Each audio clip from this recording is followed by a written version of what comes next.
Suspense.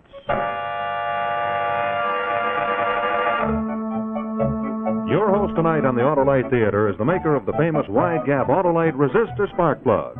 Ignition engineered by Autolite, makers of complete ignition systems for many of America's finest cars. From bumper to tail light, Autolite makes over 400 products for cars and trucks. Spark plugs, bumpers, hubcaps, bullseye seal beam units, radiator grills, batteries, wire and cable, ignition systems, speedometers, instruments, tail lights, and many more. So remember, from bumper to tail light, you're always right with Autolite.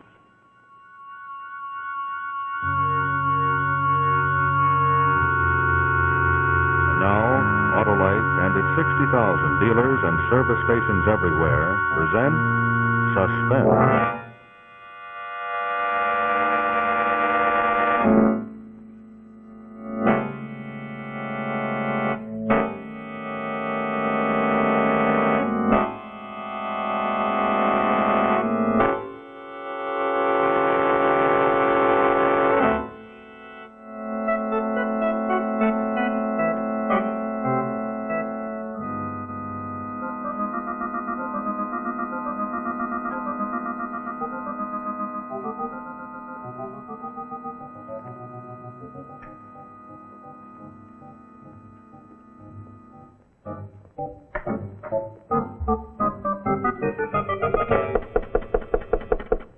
Yes, come in. Oh, good morning. Oh, Mrs. Griffin. Has the mail come? There's nothing for you, Miss Crabtree. Oh, well, I suppose the rest of these applications will be just so much chaff in the wind, too. Well, that's what I came in about. I was wondering if we could have a little talk. Yes, I know. The rent, eh? More serious than that. Eh? I've decided I need the apartment, Mr. Crabtree, so please take this as 2 weeks' notice. Mrs. Griffin, this is my home. I've lived here for 15 years. The last year and a half practically rent-free. Yes, but you understand that you'll get it all eventually as soon as I get a job. You've been promising that for months. I can't gamble on it any longer. Yes, well, I don't know what further to suggest. You know that I have to meet my daughter's sanitarium expenses every month. They've got to be paid. My bank account is zero. I've borrowed to the limit on my insurance. And I've lost everything. I've nothing more to pawn. Well, then it's high time you cut your coat according to your cloth. I do. I deny myself everything. I walk everywhere. I don't even smoke anymore. Oh, trivial expenses, Mr. Crabtree. There's one major item you could cut down on. You could bring your daughter Anne home from that expensive sanitarium. There are state institutions that take care of mental cases for nothing. Never. I'll never send her to one of those places. Yet she would die. I know she would. The doctor told me that only expert care and understanding treatment would pull her through. Well, you can't pay for those things any longer with your rent money. I don't want to behave like a dragon. We'll make it 4 weeks' notice if that will help, Annie. But in 2 weeks I shall have to show the apartment to prospective tenants.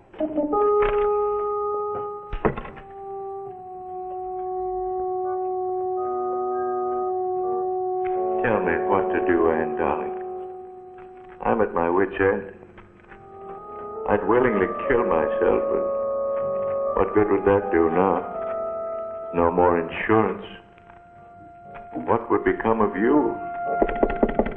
Mr. Crabtree, this young lady's come to see you about an advertisement you answered. Oh, yes, of course. Well, come in, Miss...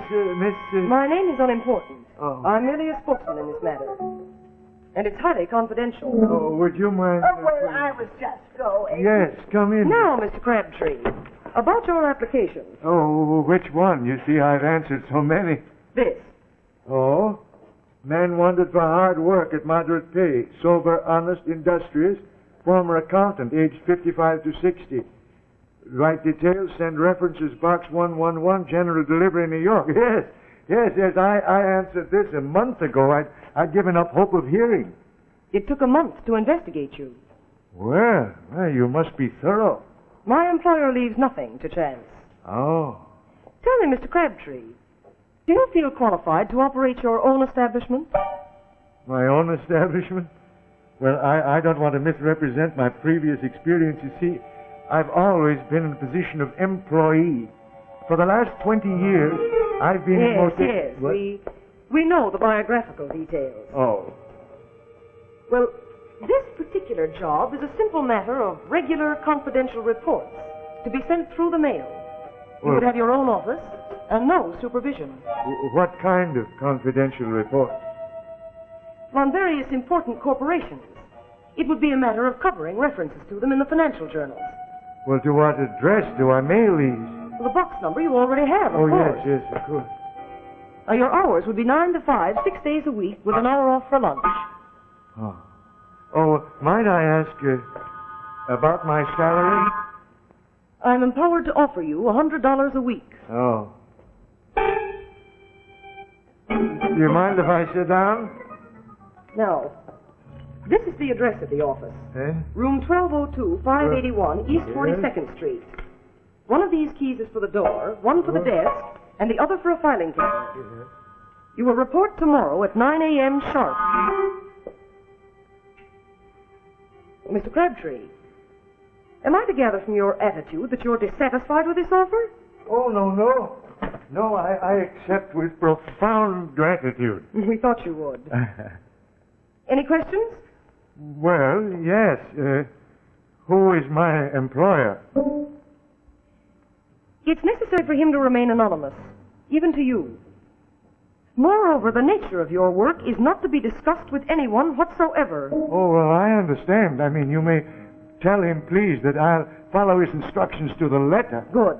Yes. Now, as to your salary, it will reach you the end of every week through the mail, in cash.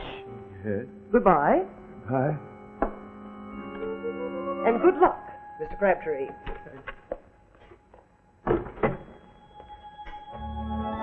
I can't believe it. It's going to be all right, and now you will get well. Hello, darling. Is it all right for me to talk? Good. I just couldn't wait to tell you. It went off perfectly. My dear, he's ideal, just exactly what we've been looking for. I put on such a marvelous performance, he hasn't any idea it isn't a bona fide job. Yes, I'll phone the building right away and tell them to put his name on the office door.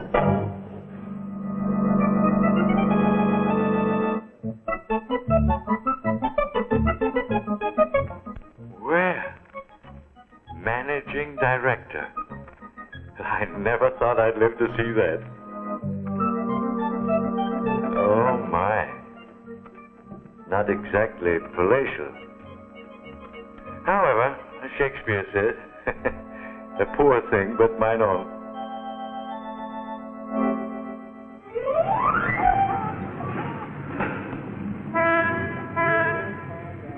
Bird's eye view of termites scurrying to work. Yeah, this makes me dizzy. Besides, it's very cold.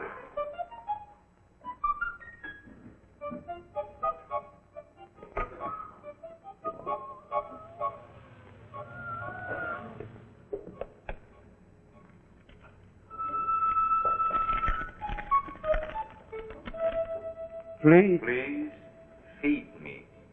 My function is to keep you company so that you will not be tempted to chatter to friends on the telephone. My name is Discretion. Well, Discretion, it's lucky for you that I'm partial to cats, that I'm not one of those silly people who are terrified of them. We'll be great companions.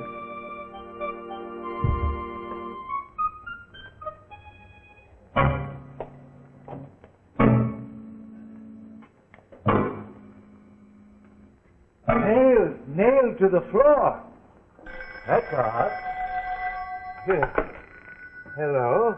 Mr. Crabtree, your employer's secretary speaking. Oh, yes. We wanted to check on your arrival. Is everything clear as to your duties? Oh, yes, perfectly. I'm very comfortable. Oh, but would you mind telling me why my furniture is nailed to the floor? No, Mr. Crabtree. There is one thing I cannot tell you. Oh, well, we put our foot into it that time, Kitty. Well, discretion, I suppose you don't realize that this is a red-letter day in history. January the 10th, Chester Crabtree, accountant. He opens his own office for a very mysterious Mr. X.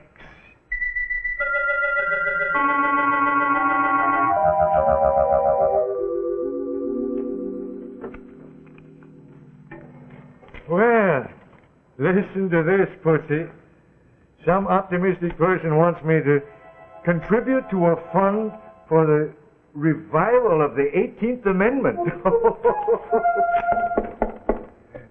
Yes, come in.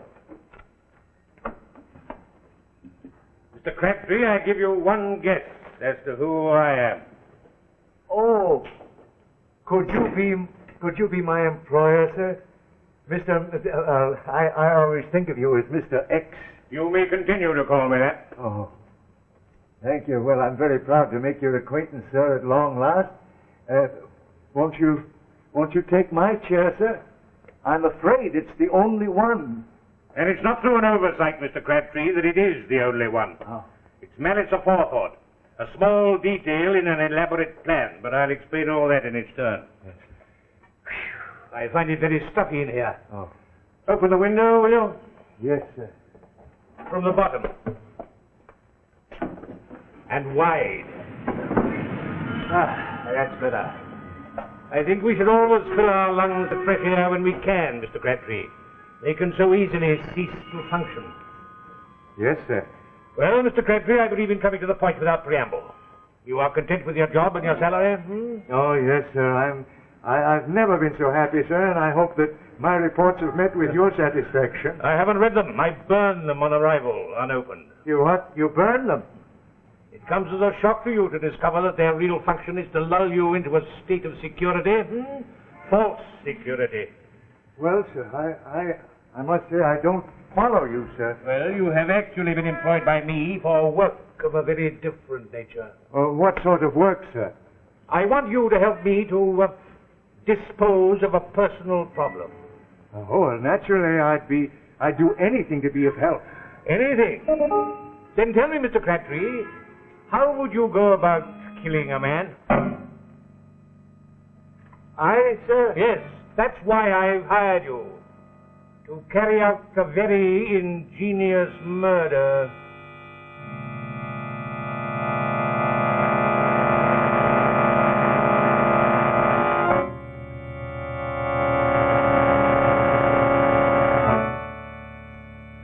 In just a moment, we'll see Act Two of Help Wanted, starring Otto Kruger.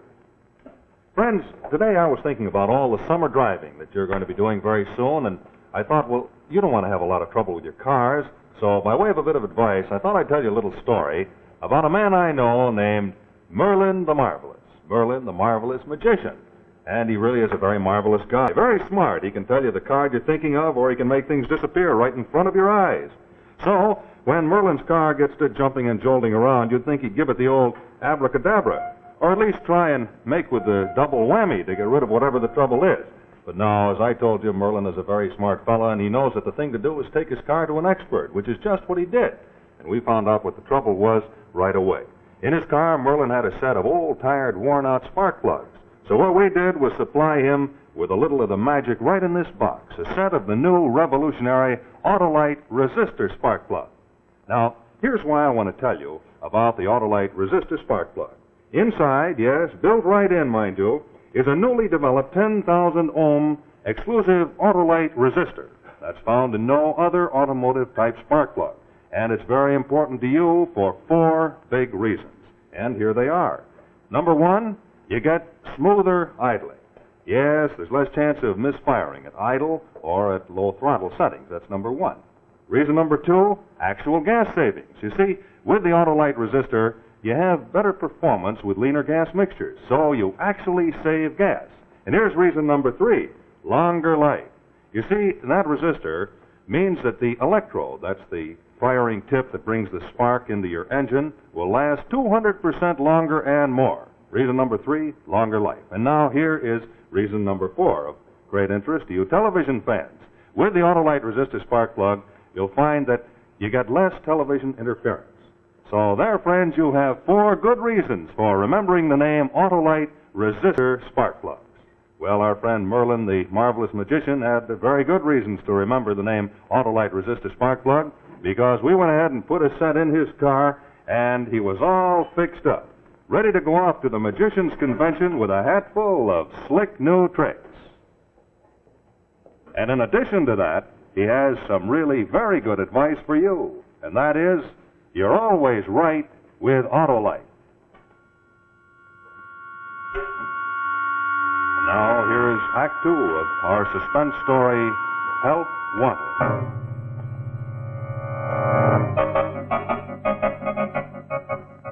I gather from your stony silence, Mr. Crabtree, that the idea of taking life is repugnant to you. Well, sir, I am an accountant, not an assassin. I've never even dimly contemplated such an action.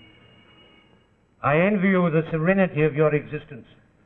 Unfortunately, I have never contemplated anything else for 5 unhappy years. Well, who is this man that you want eliminated? A common blackmailer who's setting too high a value upon his silence for the moment. He is my wife's first husband. When we married, she thought him dead. We have 2 children who will become illegitimate if he prosecutes for bigamy as he threatens. I occupy a public position of great trust. Such a scandal would ruin us. It must not be allowed to happen.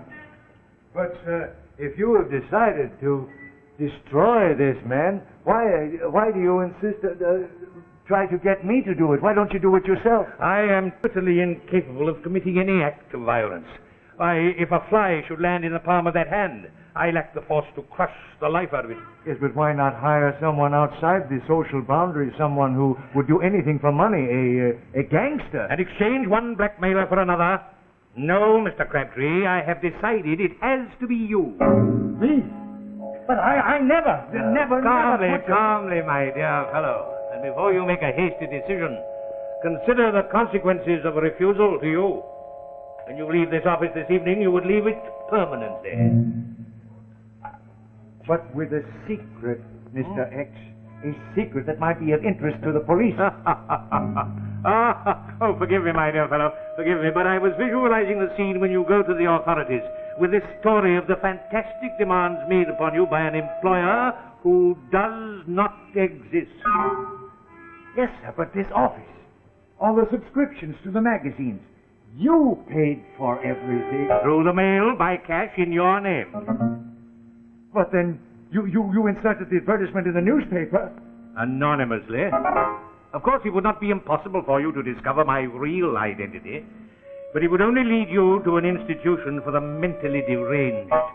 Hallucinations, my dear fellow. But the lady who engaged me in your behalf was no hallucination. Quite correct, Mr. Crabtree. She was not. That was my wife. Disguised, of course. And I do not think even your landlady would recognize her again. Well, I still don't understand. Oh. Why you want to pick on me? Then I will explain. My advertisement was intended to attract the man to whom a steady salary might mean a matter of life and death. I examined numerous replies. You seem to me to be the ideal candidate, for to you, a steady salary is a matter of life and death. Well, if not to you, at least to your daughter. What good would I be to my daughter if I went to the chair for murder? You underestimate my ingenuity. My plan is foolproof. For example, this cramped office was found after a weary search as perfect for our purpose. The exact spot in which this desk is placed was carefully selected. It has even been nailed to the floor to make it impossible to move it. Now observe. When you are seated at this desk, a visitor is confined to the space you occupy now at that window. Within the hour, the man we have been discussing will come through that door. He will stand there with his back to the open window. And now, he will ask you for an envelope containing a contribution. You will hand him that. Being a methodical man, he will place it in the inner pocket of his jacket. Every time I've paid him for the last 5 years, he has never failed to do exactly that. A psychological moment, when his hand is in his pocket, he will rise swiftly. One good thrust and he'll be through that window. To his death. No! No! A second or two later, you will close the window and quietly resume your work. Yes, but someone will find him. Yes. The police! Yes, they will find an unfortunate individual who has jumped from the roof above you. They will know it's not a suicide because the envelope you gave him will contain a note, not the money he anticipated. The note will explain the reasons for his sad demise and offer a pathetic apology for the inconvenience he has caused.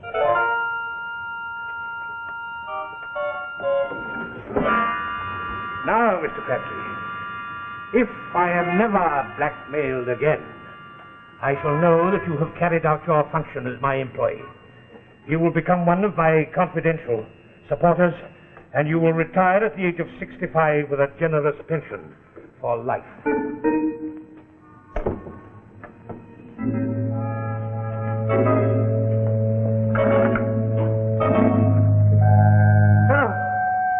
Police department. Why don't you bring your daughter Anne home from that expensive sanitarium? They're a state institution that takes care of mental cases for nothing. In 2 weeks, I shall have to show the apartment to prospective tenants.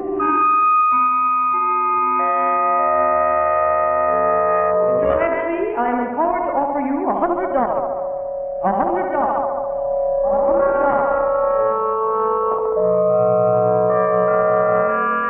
Before making a hasty decision, consider the consequences of a refusal to you. When you leave this office this evening, you will leave it permanently. But you could become one of my confidential supporters and retire at the age of 65 with a generous pension for life. For life. For life. Come in. Mr. Crabtree? Yes. I am hoping, sir, to obtain a contribution from you. Sir, it is my... I know. I have it here. Thank you. That's most satisfactory. Do you mind if I open it? Oh, no, you're not. Cat. You're... Keep him away from me. Cats terrify me. Please don't let him come near me. Please keep him away from me.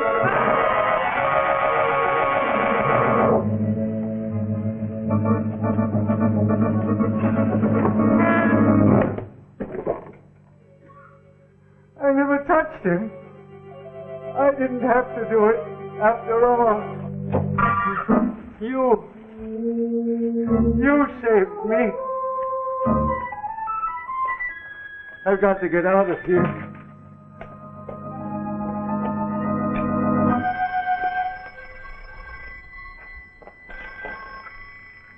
Hello? Yes, this is Crabtree. I was standing at the opposite corner at the end of the block.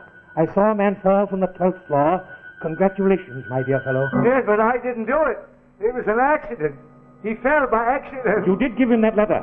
Yes, I did. But I didn't touch him. He saw my cat and he became terrified and he backed up and he fell down. But my dear Crabtree, I hope you are not going to spoil everything when it is all going so splendidly by losing your head. It would be most unwise to tell that, shall we say, cat and bull story to the police. Now, you heard nothing. You saw nothing. Go on quietly working at your reports.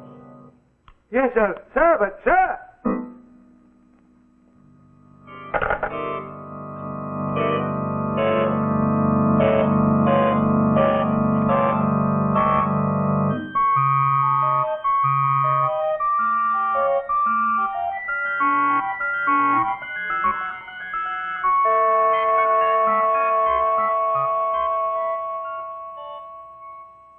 Well, this is the last one. Chester Crabtree. Maybe he can tell us something. Come in. Hope we're not interrupting, sir, but there's been an accident. Oh? About an hour ago, a man fell from this building and was killed. We want to ask you a few questions. By all means, do. This your office? Yes?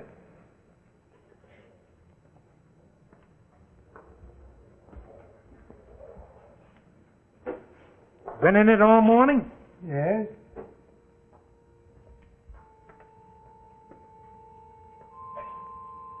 That door open any time?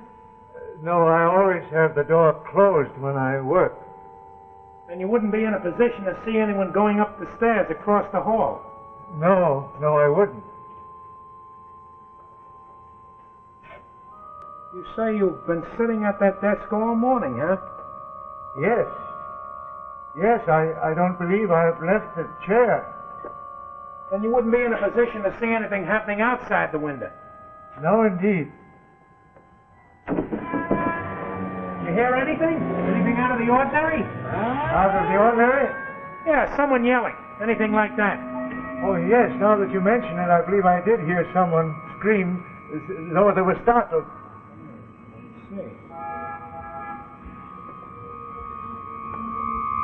Well, that ties it up. The guy jumped from the roof, all right. Second he did it, he changed his mind. Clear case of suicide, note and everything. Sorry to trouble you, Mr. Crabtree, but we have to get all the facts we can. Yes, but just one moment. Oh, one thing. Who was this person? Oh, some reformer. He'd been going through the building trying to solicit contributions to revive the 18th Amendment. Oh. Well, it takes all kinds to make a world. Goodbye, Mr. Crabtree. Goodbye. Goodbye.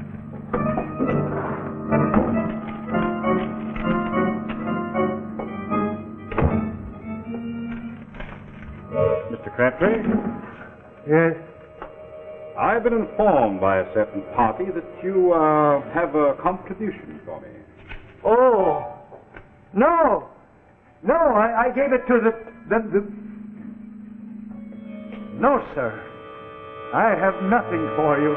And I suggest that you go to the man you are now blackmailing and tell him that his perfect plan for murdering you has gone astray, sir.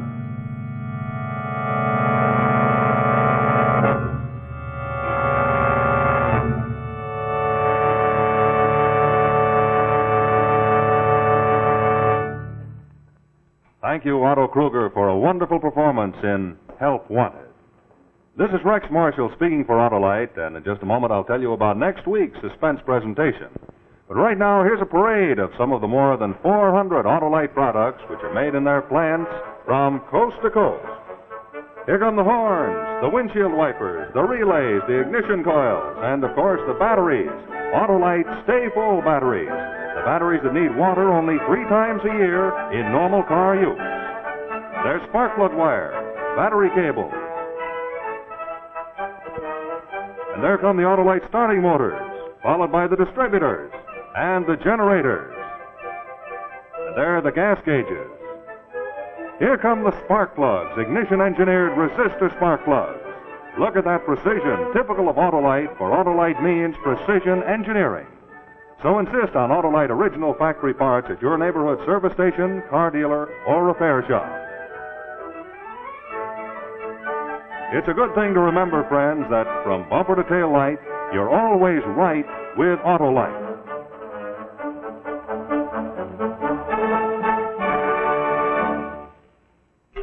And say, have you sent for your Autolite key light? It's a pocket-sized keychain and flashlight that you can get for only 25 cents if you send the name and address of the place that services your car to Autolite, Toledo 1, Ohio. Your name and address and 25 cents in coin to Autolite, Toledo 1, Ohio. Next week, we'll bring you another gripping story of suspense entitled Stolen Empire. Also, be sure to listen to Suspense each Thursday night on the radio. And now, good night from Autolite.